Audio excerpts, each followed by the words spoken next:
Hello बच्चों, आज की कहानी है माली का लालच। एक बहुत ही बड़ा सेठ था, उसका बहुत बड़ा मकान था। उस मकान के किनारे एक गरीब माली अपनी छोटी सी फूलों की दुकान पर काम करता था। माली की एक अच्छी आदत थी कि वो जब भी फूलों को पानी देते था, भगवान के भजन गाता रहता था। सेठ हमेशा अपने काम में व्यस्त रहता था, वो कभी भी माली के भजन पे ध्यान नहीं देता था। एक दिन अचानक से ही सेठ की तबीयत खराब हो गई। सेठ ने अपने इलाज के लिए बहुत बड़े बड़े डॉक्टरों को बुलाया। कोई भी सेठ की बीमारी का इलाज नहीं कर सका। सेठ की तबीयत दिन प्रतिदिन और ज्यादा खराब होने लगी, वह चलने फिरने में भी असमर्थ हो गया था। एक दिन जब वो अपने बिस्तर पे लेटा था तो उसे अचानक से माली के भजन गाने की आवाज सुनाई दी।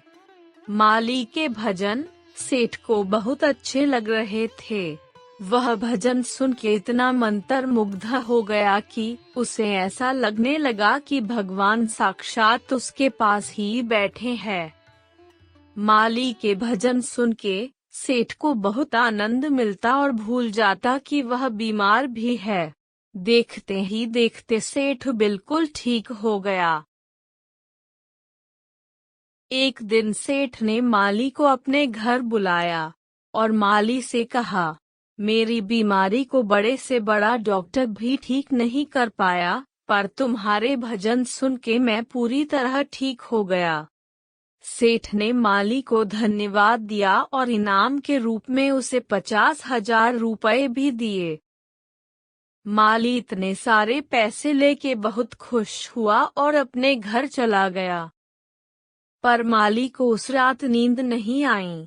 वह रात भर यही सोचता रहा कि इतने सारे पैसों का वह क्या करेगा, क्या क्या खरीदेगा।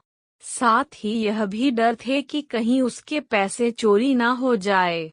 पूरी रात जागने की वजह से वह अगले दिन अपने काम पे भी नहीं गया। हर दिन का यही सिलसिला चलता रहा। माली की दुकानदारी पूरी तरह से चौपट हो गई और सारे फूल सूख गए और वह भगवान के भजन भी नहीं करता था।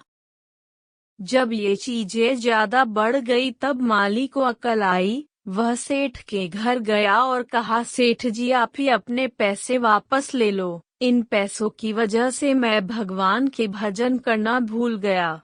इन पैसों ने भगवान से मुझे दूर कर दिया, साथ ही मेरी दुकानदारी भी खत्म हो गई।